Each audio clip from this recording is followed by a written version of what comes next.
Thank you very much. Thank you very much for the introduction, and thank you for the invitation to be here this afternoon. I was very happy to see the gentleman sitting right there, Justice Crabb. And please give him a healthy applause.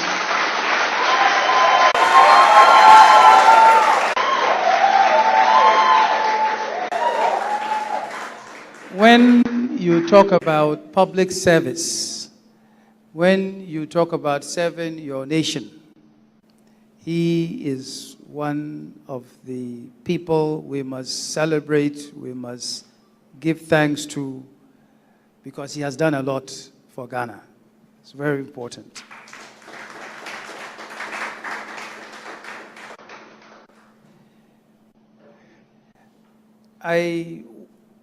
I've been giving some of these presentations, but today here at MountCrest, I want to do something different and lay emphasis on the words entrepreneurial attitude. Entrepreneurial attitude. Because my main point this afternoon is that is what we need in all parts of our society if we want our people to become prosperous and our nation to become a great one. The entrepreneurial attitude. And so everything I talk about today, you should take some points from it, and then let's take a look at how we can place all of those elements wherever we may find ourselves. And I'm not just going to stand here and talk. I will also ask you some questions. As I always say to people, my mother was a teacher, my father was a teacher, so I also carry a teaching spirit with me. So I'll ask you some questions.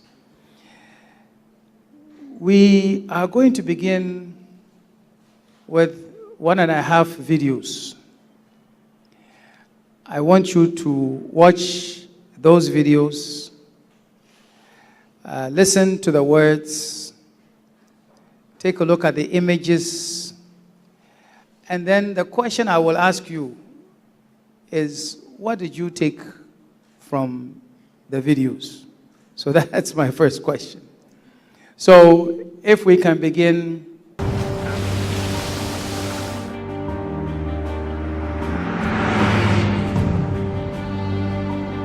For those of you who don't know where this is the Coconut Grove Beach Resort in Elmina. It's been there for more than 25 years.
Okay. How long has this been there? Who can tell me, give me the answer? I didn't say 25 years. Who? Over 25 years. I said more than 25 years. Okay.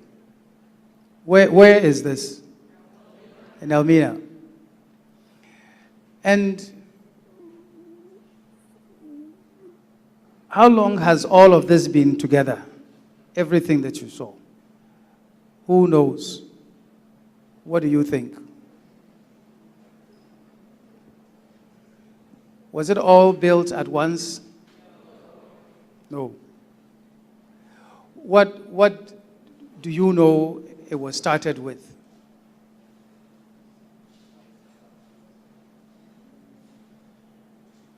You don't know. Okay. So why do you think I worked to build this particular hotel? Why?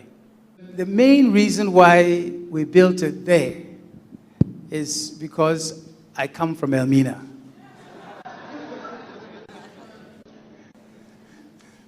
It's the main reason. If it was for some other economic reason, perhaps it might not be the first place that I'll go to build a hotel. But I also do this, show you this, so you are seeing something that has been developed over a long period of time. It didn't begin like this.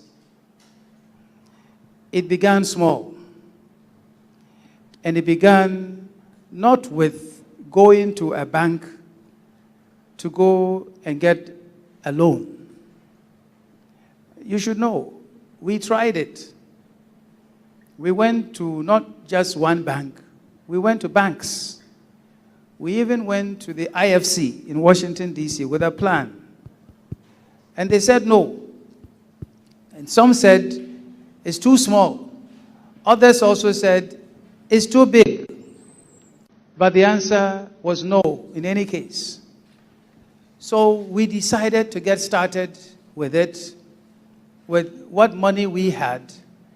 And to build, we didn't go and find a big construction company. We had local masons, carpenters, and so on and so forth, who helped to start the construction. Then we decided that every year we will add something to it, and that if we made any money, it would also go back into it. So the parts that we built, some of it we went back to improve. And we are still improving the facility. So when you go there and you take a look at what is there, don't think someone sat there and waited for 3-4 years to have something built, have someone bring money, get it all done, then bring people together to commission it, open the doors for people. That's not how it happened. But rather, after 5 years, we said, let's celebrate 5 years. After 10 years, we said, let's celebrate 10 years. And so on and so forth. And then we celebrate the workers, the employees. We celebrate our customers, our key clients, and so on and so forth. So that goes to my first principle when you talk entrepreneurship. With everything we say, start small. Start with what you have. And then work to improve it. Now, I say that we need entrepreneurs in Ghana, and I describe them as people who are bold, who are daring, not afraid to go out there with a dream to live, ready to confront failure, create where nothing exists, willing to rely on yourself, unwilling to blame other people when things go wrong, believers in their passion, and awake to opportunity.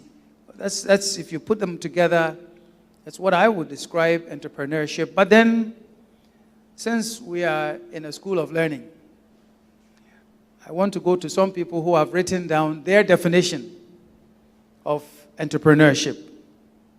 So, one dictionary, these days the dictionaries are online, describes an entrepreneur, organizes and manages many enterprises, especially a business, usually with considerable initiative and risk, an employer of productive labor. And then another one also describes an entrepreneur in a similar fashion. A person who organizes and manages any enterprise, especially a business, but an employer of a productive labor, and then it says contractor as well. Now, there is one man who is the Chief Content Development Officer at what they call an entrepreneurial learning initiative. And he says, entrepreneurship isn't really about acquiring business skills such as knowing how to work a spreadsheet or prepare marketing plans. He says entrepreneurship is the way that someone thinks. He believes that it's in the mind. And so what I want to discuss with you today are some of the lessons that I have learned along the way. And so let me begin by asking you a question also. Another question. Is an entrepreneur only someone who owns a business and is a shareholder? Yes or no? Anyone? Would not blame others for their failures, and one who is ready to take a risk. Putting that together, it doesn't necessarily mean that such a person should have a fiscal thing to show for a business or for, the entrepreneurship, but what's in the mind. And therefore, an entrepreneur is not necessarily somebody who owns a business, but somebody who thinks as an entrepreneur or business person in the mind. That's okay. My 2 cents. So, do we have to be business owners before we can be considered entrepreneurs? And the answer is no. No. And so quite often, we like to say that, young people, they shouldn't wait for jobs to come. They should go and start their own jobs. It's not a bad advice, but it's not advice that I would give, because I believe that you can live a wonderful life, have a great career, be fulfilled and satisfied by working somewhere, rising to the highest level that you can go, and become a leader where you are. And we have many people who have risen and become successful that way. The problem we have in Ghana is that we lack many opportunities for people to go to work and rise up and live that life and give that example to other people to follow. That is why when I saw Justice Scribe here, I said, here is somebody we must point to, that he has been successful in his career. So, if you all know Kofi Annan, is he a business owner? No. But he worked in the public service in so many different areas, ended up at the United Nations on top. He's recognized everywhere in the world as someone who had been successful. We have many others who have headed up Unilever, Barclays, and so many other companies, Unibank, GN Bank, so many others. And they are successful in their personal areas. Again, the problem is we don't have many opportunities or enough opportunities for our people to get to work, which is why an entrepreneurial mind is a necessary one. And so let me say to you that indeed, if you look at, some people look at me and say, oh, he's an entrepreneur, he's a business owner. Well, I didn't get that way. Just getting up one day, they say that I want to be an entrepreneur. If I think through, maybe there are certain things that happened when I was growing up that perhaps helped. I've already said that my mother was a teacher, my father was a teacher. Now, which also meant that when you are in a family of teachers, yes, they receive an income, but that income doesn't go too far. Doesn't go very, very far. So my mother, she supplemented the family's income by baking all sorts of pastries and helping my grandmother bake bread and so on and so forth. So what do you think happened to us, the children, who sell the stuff?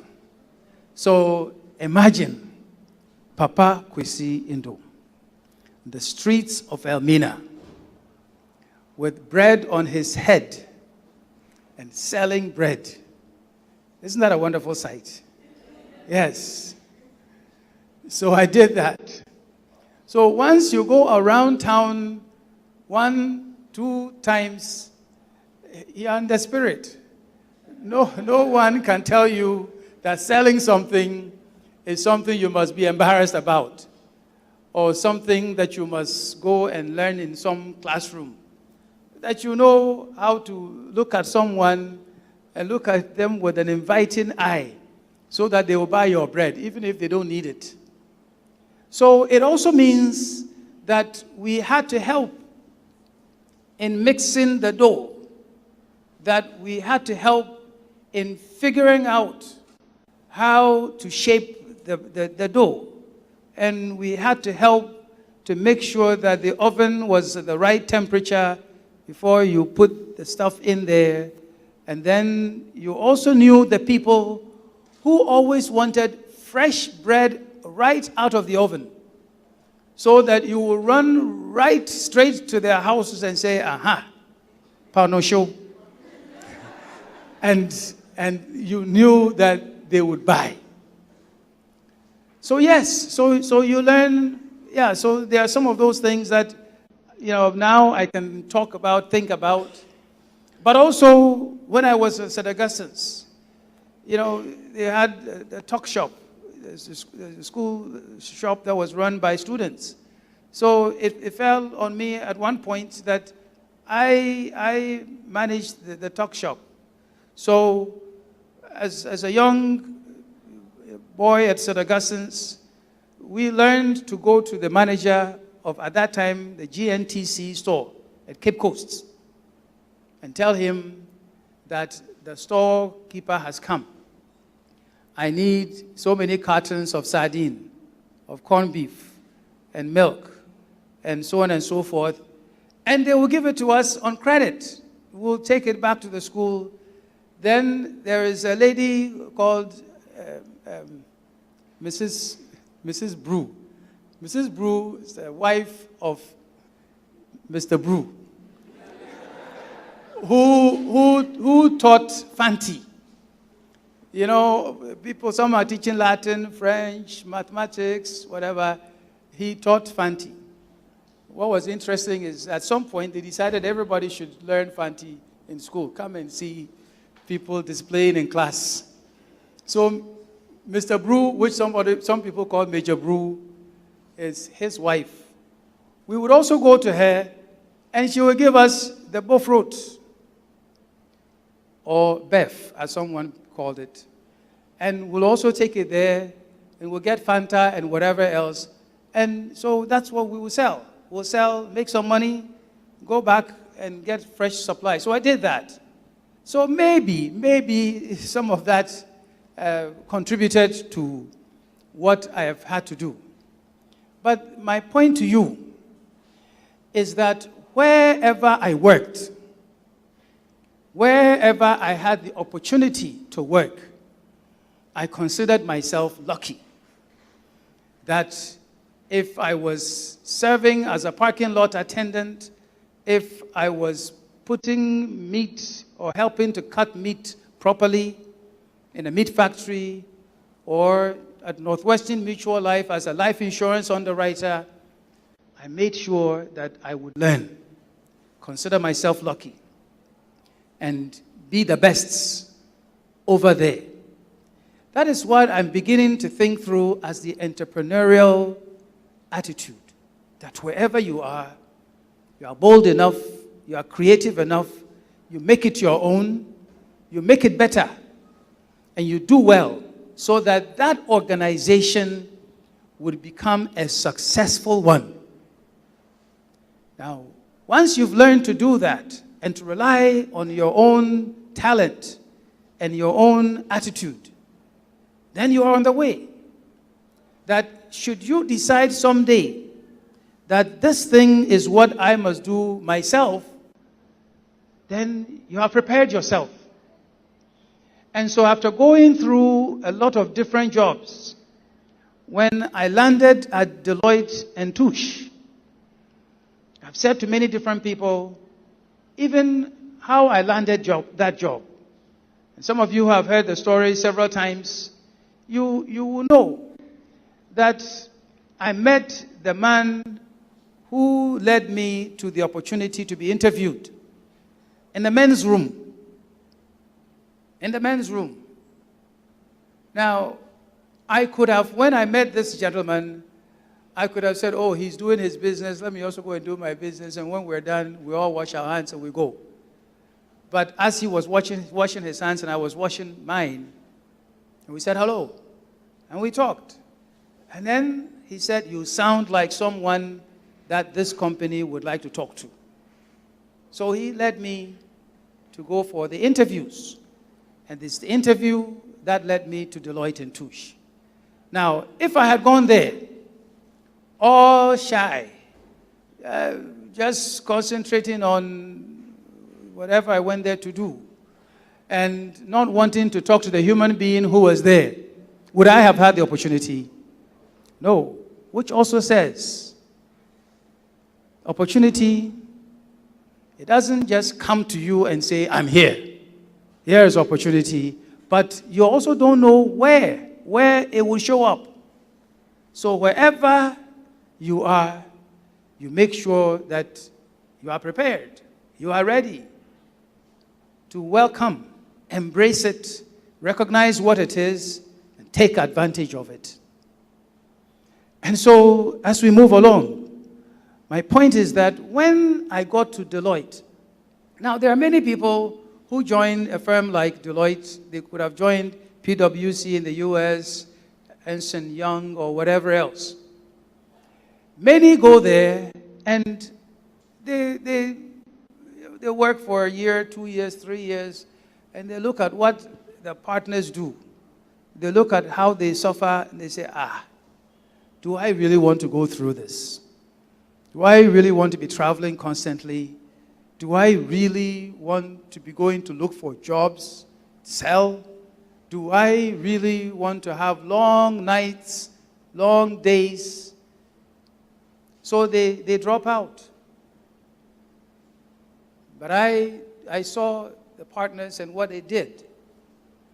And I decided that this is something I wanted to do.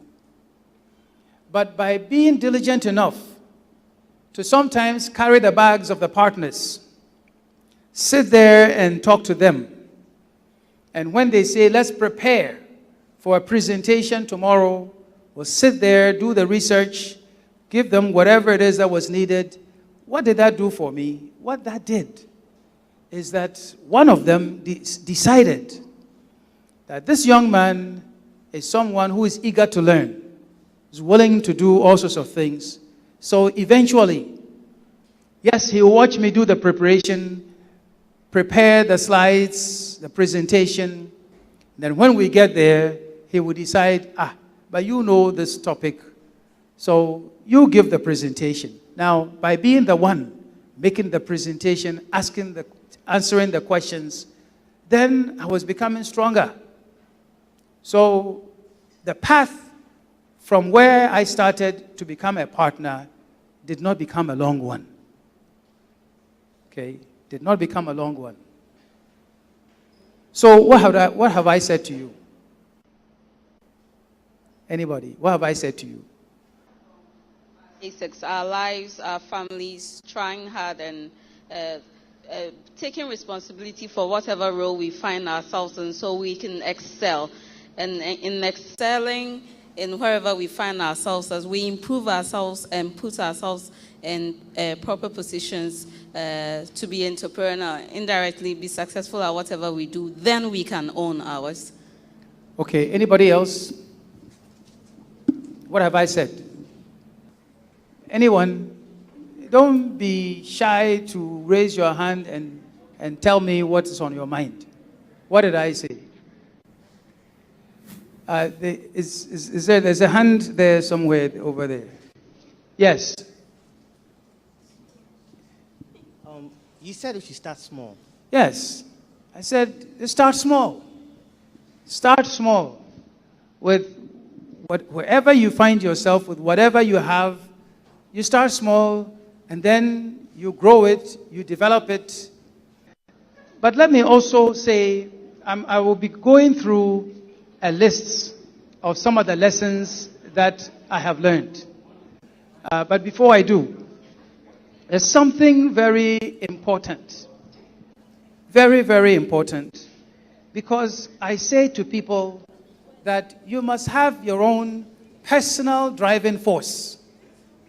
Your own personal driving force. Something that makes it important for you to want to do whatever it is in the right way all the time.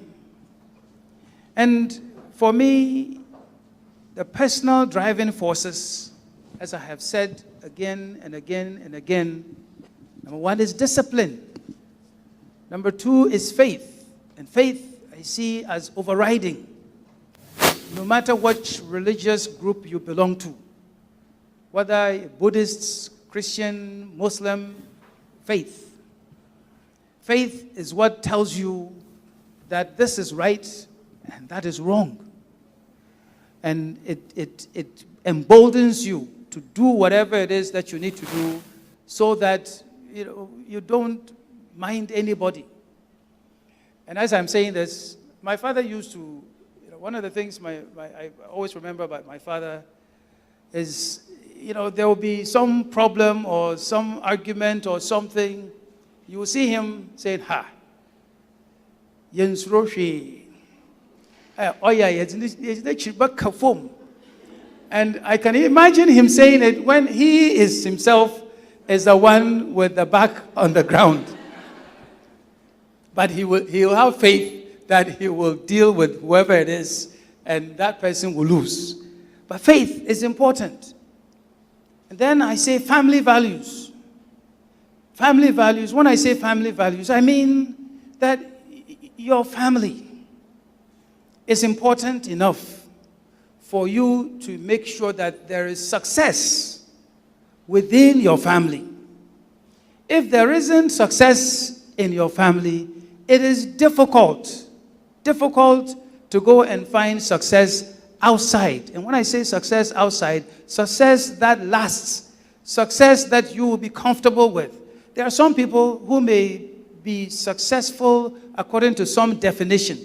They may have money, they may have houses, they may have cars, but they are not at peace. They're not at peace with themselves. That's not the kind of success I'm talking about. So family value is what it pushes you out of your door out of your house in the morning or whatever time, and you know that your mind is at peace, you can go anywhere, you are morally strong, and deal with anything that comes. And then I always say the last one is public service. Public service is helpful, more important. And so, as I said, faith is important. So once I have said faith is important, let me read to you Romans chapter 12, verses 2 to 3, which says, "Do not be conformed to this world, but be transformed by the renewal of your mind, that by testing you may discern what is the will of God, what is good and acceptable and perfect." Says, do the right thing always. And then Proverbs chapter 22, verse 1. What does that say? That a good name is to be chosen rather than riches, and favor is better than silver or gold. Where would you get that good name from?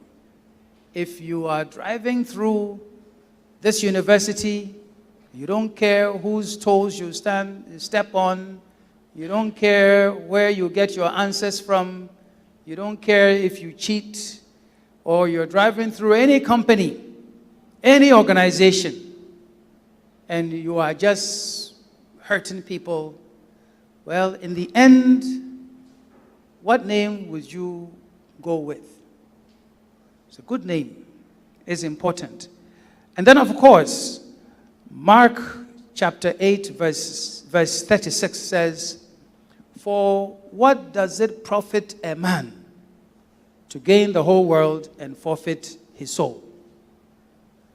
So, we are also taught that if we get a little bit, we should give some to some other people. Which is why Proverbs again, chapter 19, verse 17 says, "Whoever is generous to the poor lends to the Lord, and he will repay him for his deed." Now, somebody might say, well, how does this belong in a talk about entrepreneurship? You work, you live by what is right, and part of what is right is that just like I am standing here, I'm one person. You add my wife, 2. My children, there are 6 of us. Is it possible for 6 people to own and operate these companies and get anywhere? It's not possible. Which means you must find people.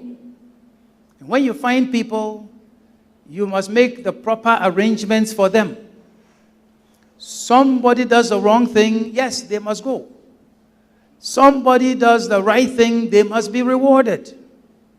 So you treat people the way that you should by taking care. So when you come to Group Nduom, one of the objectives we have is to be known as a best company. Best company. And so whether somebody says there's a law for something or not, we say you come, everybody who comes to work for us, that we pay that person something higher than what they were earning before. If you exceed your targets, then you get a reward.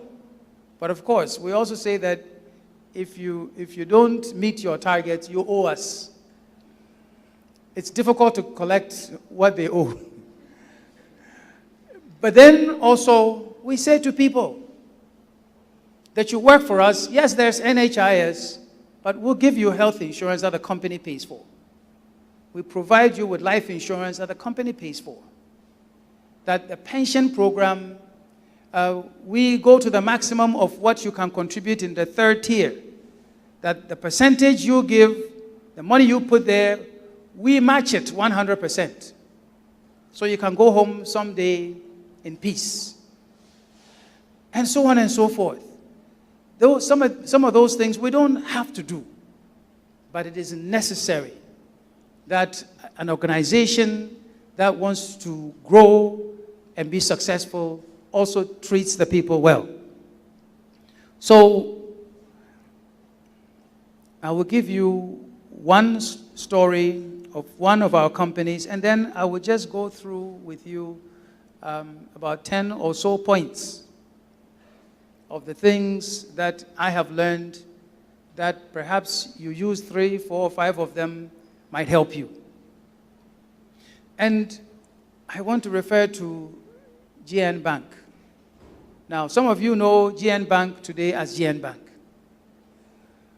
We started small, as I have said already, as First National. So some of you may know GN Bank in the First National days with the blue and white colors. We started from a house that was previously boys' quarters. We got, because our hotel in Accra is next door, we got carpenters from the hotel, electricians from the hotel, and they came and did modification to it.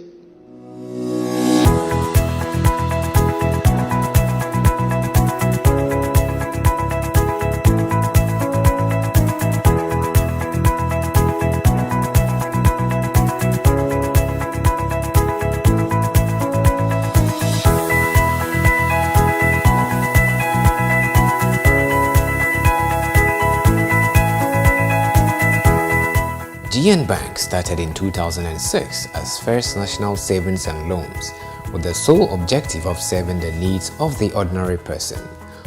From what started with a single branch in a building which served as the boys' quarters block has now grown into a universal bank with over 295 branches across the country.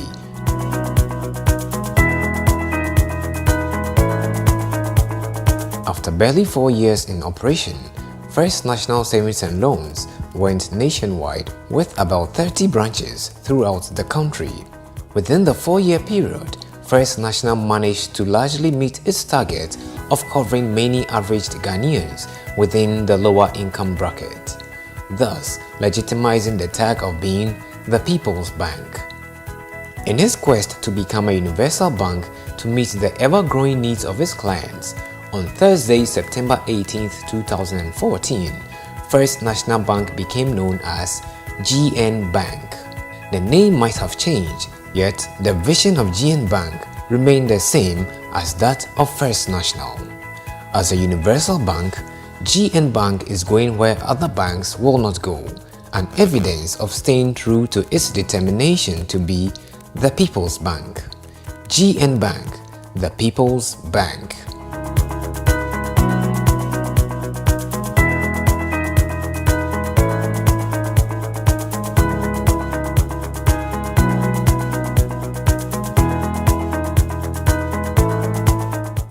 Same small place. That's where the general manager was. That is the first branch. That is where everybody was. This one. And then we continued from there until today, where at the end of this month, we will be in 300 locations in every region in Ghana. Now, we have been doing this. Some people say, well, how did you all of a sudden get to 300? Well, it didn't happen all of a sudden. It is because we had been planning and planning ahead that every year we must see improvement.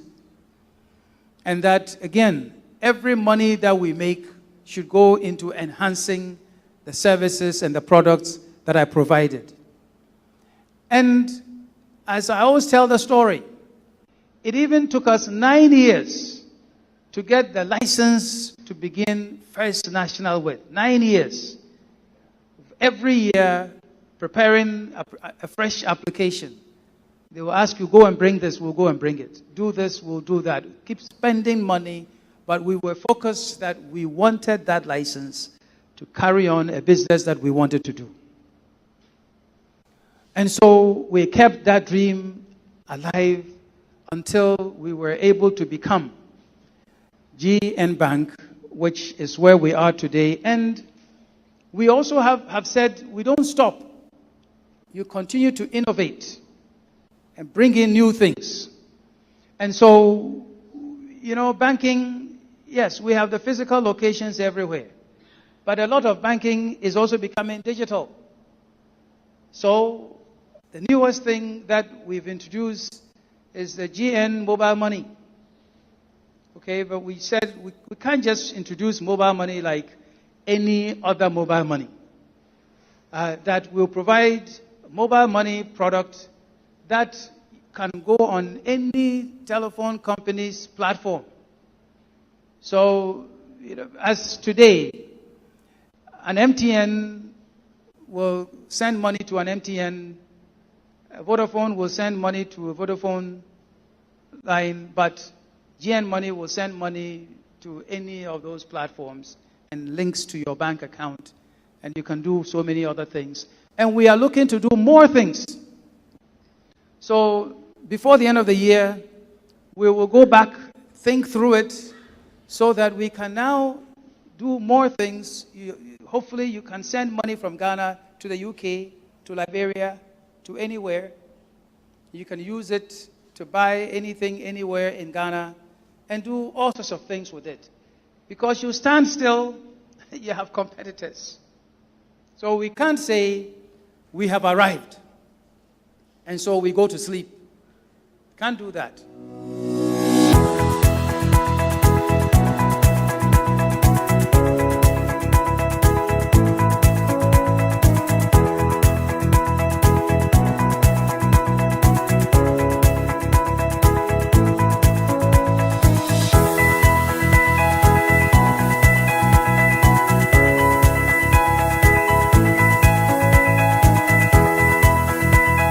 Hello, George. Yes, I've just sent the money to you. You've gotten the test. Yes, that's it. So that is what you need to take to the GN Bank office to get your money, or any agent that is displaying the GN mobile money sticker. Okay, all right. Thank you. Bye. What I just did is to use my phone through the GN mobile money to send money to my friend George and Boga to get me some guinea fowl on his way down to Accra. And GN mobile money, it's very simple, a convenient way of using your mobile phone to transfer money, to save money across the country. GN mobile money allows you to put money on your phone for use at a later date. It's available on all networks, so it doesn't matter the network that you are using, you can access GN mobile money. GN mobile money allows you to transfer money from your phone or your bank account to anybody who has registered for GN mobile money. If the person you want to send money to, like the one I just did to George, is not registered on GN mobile money, you can still send the money to the person. So anybody who has any phone on any network can receive money from you. GN mobile money also allows you to buy airtime on all networks at any time, anywhere. So if it happens that you're having a conversation and your credit runs out, you can quickly use your phone through the GN mobile money platform to top up your airtime for yourself and continue the conversation. If it happens that a relative of yours, a friend of yours, is asking you for credit at any particular time and you want to help, you can also do that favor to that person by buying the airtime for the person anytime, anywhere. The other interesting thing about GN mobile money is that it gives you a remote access to your bank account and your bank details, and you can run your account with it. GN mobile money allows you to view your bank balances anywhere you find yourself, whether you're in the vehicle, you're in the restaurant, or you're at a party. GN Mobile Money allows you to pay anybody into anybody's account that is with GN Bank. And alternatively, people who owe you money can also pay you money into your account directly by just using their GN Mobile Money platform. It makes life easy, it is convenient, it is easy to use. All you need to have is to have your phone and dial *712#. It is your gateway to GN Mobile Money. Because it's convenient and it's on all networks and you can use it anytime, anywhere, we say GN Mobile Money is truly mobile. Next time you think of transferring money, think GN Mobile Money. Try me *712#. Try me GN or try me GN Money.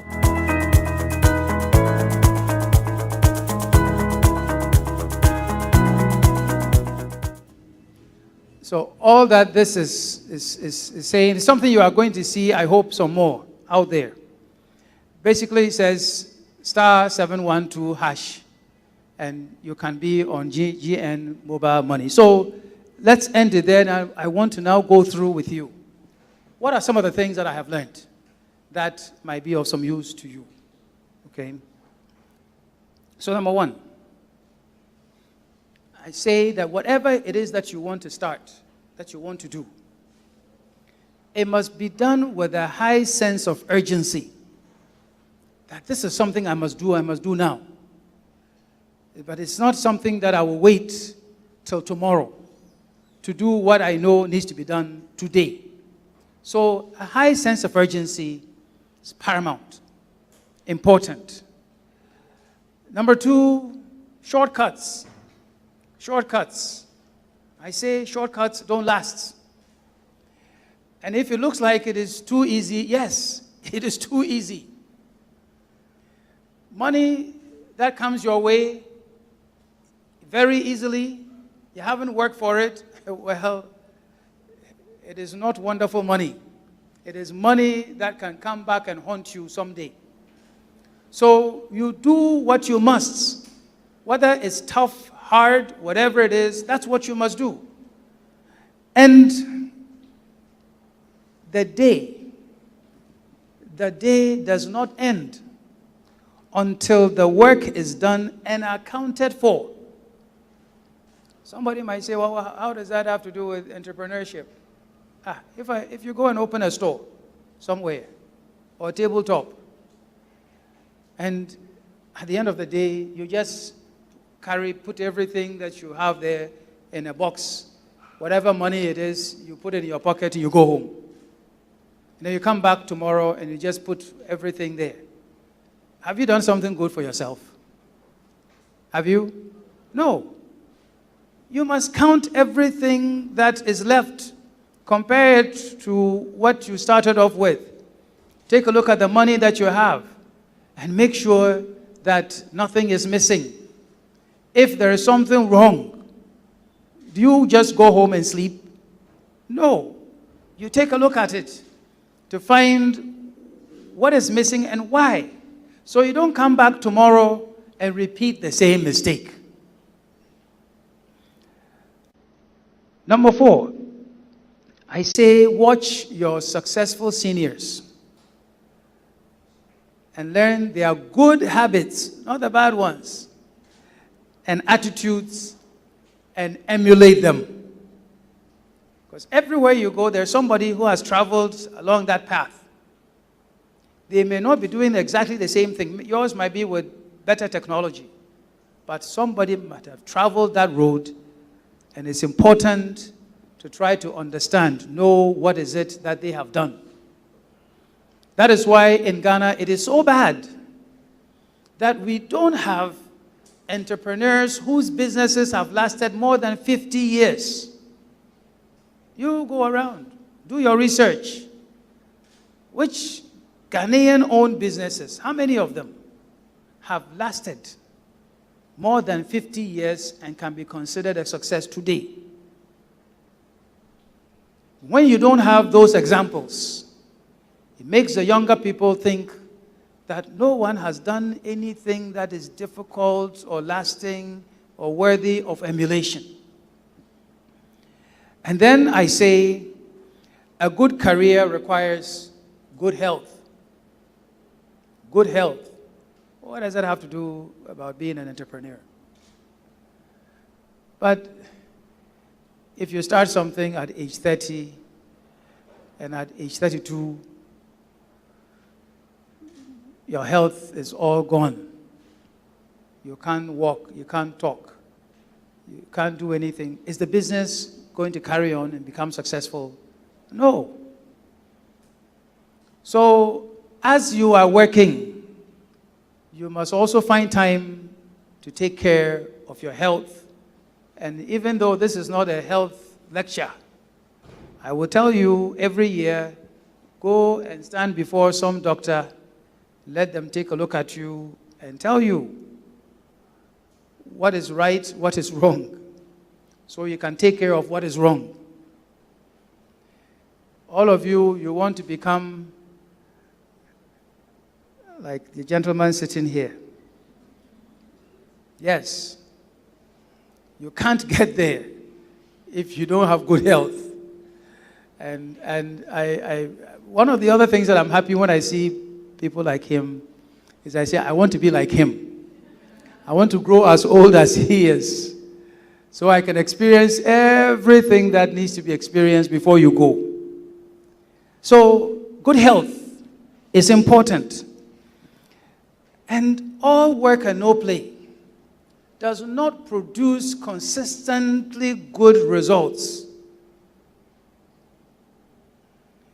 If we had played the right video, you would have seen that when we have our review session, yes, we talk business, we do all sorts of things, but then also we do some entertainment, we do some sports.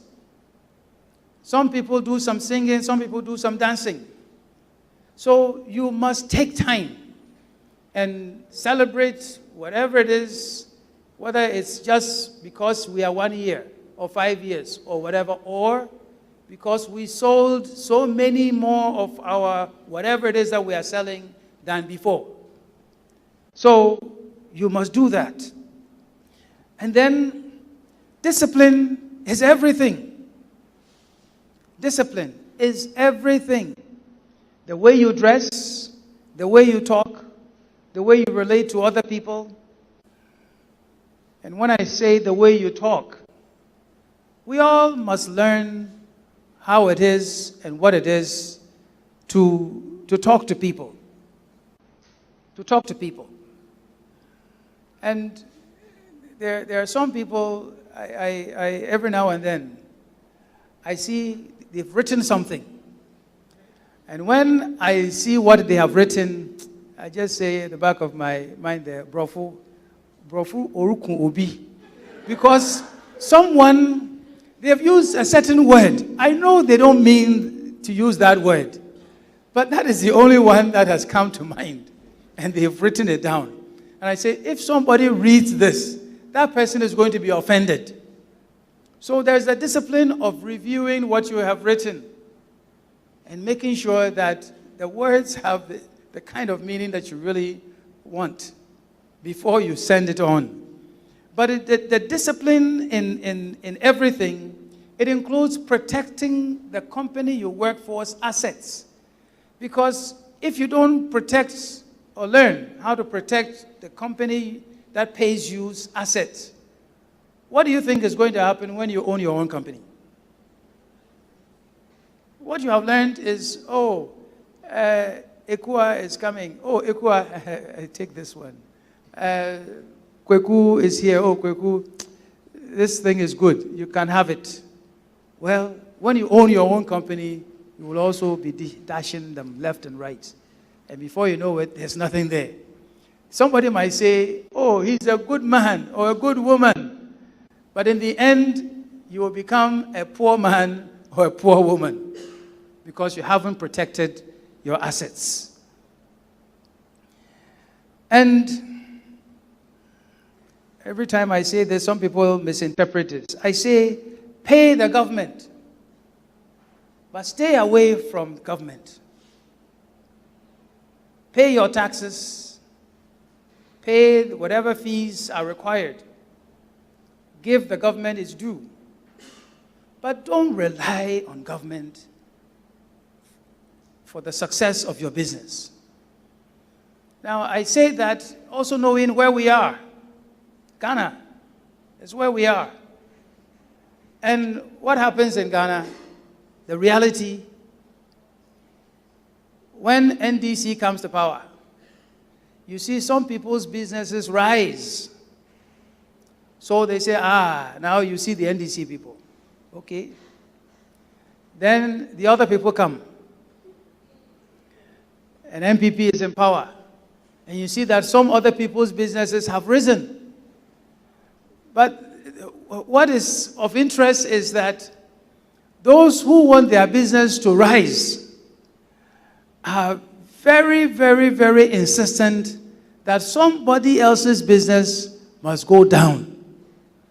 So if somebody had been doing some road contracts, their contracts must end so that somebody else will get it.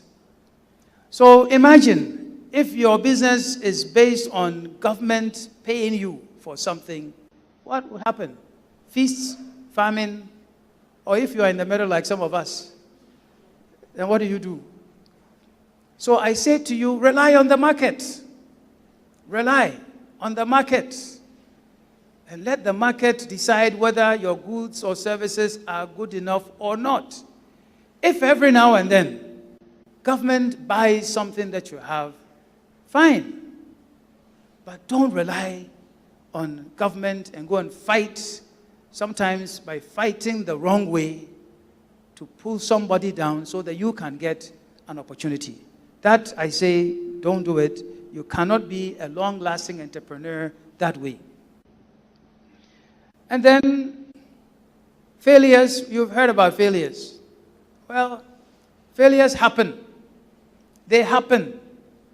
It has happened to me, it will happen to you. But I just say, don't make it a habit. Once you make failure a habit, well, then everything is gone. Then they will even write a big F, across your chest, whether you see it or not. They see you coming, they say, oh, stay away from that one. Failure.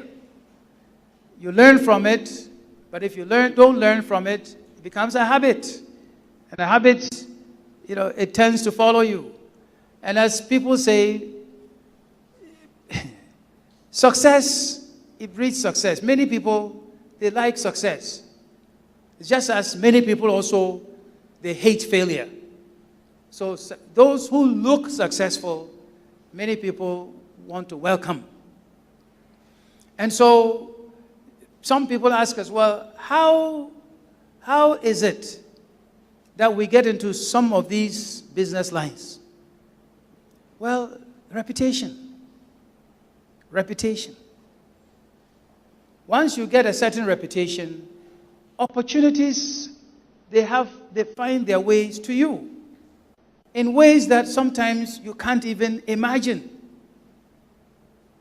So now, luckily for us, and I say luckily, because I say the harder we work, the luckier we become. So luckily, we get some people come. And they say, well, there's something here. Would you like to do it? And then we take a look and see whether it might be worth our while or not. And so we try also to guard our reputation very, very jealously. So if someone wants to come and mess up our reputation, then you're not a friend of ours. Then we must let you go. Go and do that somewhere else, not with us. And so, in Liberia, we have had some people who went and did one job in Liberia. The opportunity was presented to us because somebody had seen us. We had gone to apply for a loan for GN Bank in the US. And the organization that was looking at that application looked at our credentials. They came to Ghana. They talked to our customers. They talked to our employees. They talked to management and so on and so forth. They talked to the regulators. And as we were talking, they said, okay, this one, let's put it aside. But there's something happening in Liberia that we think you should be interested in. So an opportunity came because after they had returned from Ghana back to the US, they said, these people, they could fix something that has gone wrong for us in Liberia. They had given a loan to some organization there, and the project wasn't going well. So we got the opportunity, we took it. We sent some people from here to go and manage it. It's a non-bank financial institution in Liberia, and since then, it has done well. And because it has done well, and today they have given out in loans about $20 million worth of loans to Liberian small and medium-scale enterprises. So now, any opportunity that comes up, Liberian government officials, business people, American business people, whatever else, if it says Liberia, they call us. Would you be interested? It's reputation. Success breeding success. So it is that reputation, whatever little thing that you do, if you keep it up, you guard it, whether you are a manager or you are an owner, that is what puts you up there. And the young man who ended up as the managing director for that company, you see him in Liberia, he's a wonderful man there. Everybody knows who he is. And so now, because of that thing, we have GN Bank in Liberia with 8 branches. We are now, just last week, acquired a hotel in Liberia. They've asked us, do you want to get into insurance in Liberia? There's somebody's housing real estate project. They're asking us every time we go, would you like to come into this? It's reputation. So if when we had the first chance to get there, if we had done the wrong thing, imagine, all of those things, there wouldn't be any opportunity there. So we have to prepare ourselves, do the right thing. And I just have 2 more.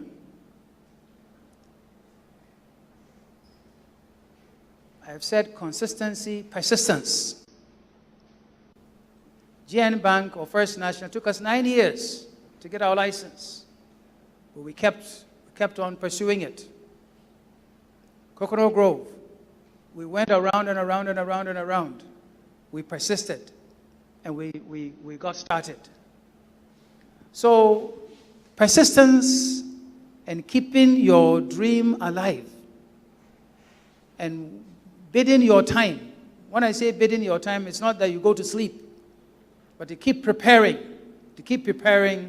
eventually you'll get a break. You'll get a break. And then, I have already said this, you don't know where your opportunity will arise. So you must prepare. You must prepare. Opportunity will come and knock. If it doesn't get an answer, what does it do? It moves to the next door. So you must be prepared. Now, what am I saying you must be prepared with? So you are here. So you learn. You become the best in what you are supposed to be learning here. So you get the knowledge. But you get the knowledge, you must have the right character to want to do the right thing. And I have said to you, faith is important. Faith is important. I have said to you, family value is important. And I have also said, you start small. But I've said that if somebody gives you the opportunity, those of you reading law, to go and work in their chamber, what do? You give off your best. You go and meet some seniors. So you learn, not the bad habits, but the good habits. And if they say, we need someone to prepare this brief, you are there. We need someone to do some research. You are there. You are preparing for some opportunity that may show up one day. And you don't go to somebody who says, oh, I've come, I need a will to be prepared for me. And you, after you've seen the person, you go and call them outside somewhere and say, oh, how much do they want to charge for preparing this will? Say 1,000 Ghana cedis. You will say, oh, I can help you to do this for 100. What have you done? You have denied your employer some revenue. You are starting to practice bad habits. And you know, again, a reputation, it follows you. You do it to somebody, someone else will also come and do it to you. And it is one of those reasons why we have many companies not prospering in Ghana. Somebody works for someone who manufactures furniture. He's got the tools and everything. So, call it MountCrest Furniture Company. So somebody comes, says, I need a living room set. And they tell them, how much? 20,000 Ghana cedis. And then soon someone is running after them. Oh, master, this we will do this, but we'll charge you 5,000 Ghana. It is happening. People denying their employers revenue. But they don't understand that the 5,000 here and there, it is not making them wealthy. If you go back and look at them, they are carpenters, they are mechanics, they are everywhere. Some of them these days, some of them used to be with GN Bank. They have opened micro lending companies. But they are doing it little, and they are not making money. But guess what? Those companies too, they are not making money.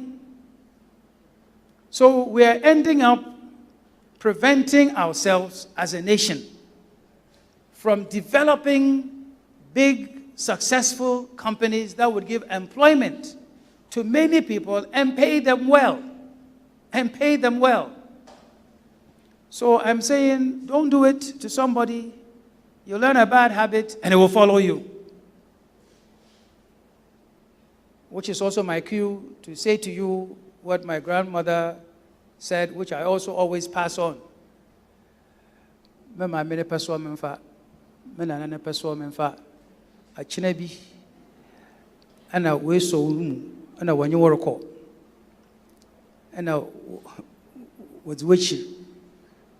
No, we're pimping what you call police station. You understand what I just said? No. Aha. Your mother's 50 pesos. Oh, I need it for both fruit, so I take it. My father's 10 pesos. I need it for whatever. So I take it. And one day, you will find yourself being taken somewhere. As they do in Elmina. In Elmina, what they do is they catch you. You will find about 50 people. And if you stole a pig, you will carry that pig. And they will parade you once, twice before they send you to the police station. So that happens to people who start also stealing small. I say start small, but I didn't say start stealing small. So I hope that with the little time we've spent, I've shared with you some things that might help you. Might help you. I say might, because it's all in the mind. It's in the attitude. It is what you decide to do because you have choices. And when something is difficult, whether you decide to leave it and go and find something easier to do or not, it's an attitude, it's your mind, it's the choices that you make. But I have a belief that you do things consistently and try to do the right things, that eventually, success will come your way. And success will come your way if you apply the entrepreneurial attitude to everything that you do. Taking responsibility, being bold in what you do, taking measured risks, but ensuring that whatever it is that you're doing, it ends up successfully.